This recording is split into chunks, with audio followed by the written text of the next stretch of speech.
भक्त चेता माली। चेता नामक एक माली था। घर में स्त्री थी। 4 आने से अधिक की कमाई का काम नहीं करता था। कम भले हो। उसने एक छोटी सी दुकान ले रखी थी। एक माला रोज दुकान का भाड़ा था। लोग उसको जान गए थे, इसलिए दुकान खोलते ही ग्राहक आ जुटते थे और उसके फूल खरीद ले जाते थे। जहां फूलों के दाम 4 आने हुए कि वह दुकान बंद करके बचे हुए सारे फूल पास के भगवान के मंदिर में चढ़ाता था। प्रति पूर्णिमा को वह पैदल दाऊजी जाया करता था। दाऊजी उसके घर से 12 कोस है।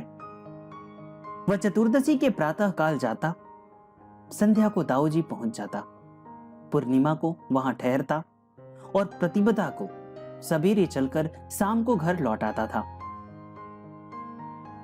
धीरे धीरे उसका चित्त दाऊजी के स्वरूप में लगने लगा। एक दिन पूर्णिमा की संध्या को वह श्री दाऊजी के मंदिर की झांकी करके एक कोने में बैठ गया और दाऊजी का ध्यान करने लगा।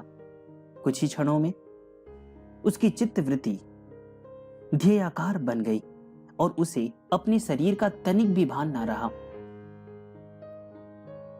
दैव योग से ऊपर के आली में रखी हुई दीपक की बत्ती झड़कर उसके साफे पर गिर पड़ी और साफे में से धुआं निकलने लगा।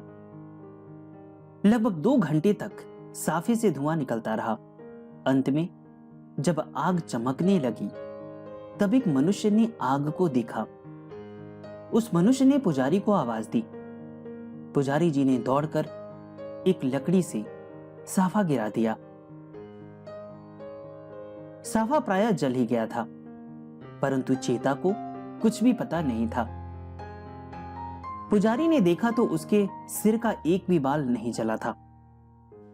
लोग आश्चर्य करने लगे। चेता ध्यान मग्न था। जब बहुत देर बाद चेता को बाह्य ज्ञान हुआ तब लोगों ने जला हुआ साफा दिखाया और पूछा, क्या तुझे साफा जलने का कुछ भी पता नहीं है? उसने कहा,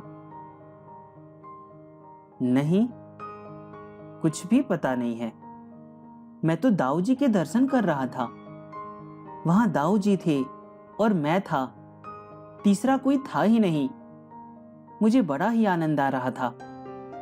मुझे पता नहीं कब आग लगी और कब साफा सिर से उतारा गया।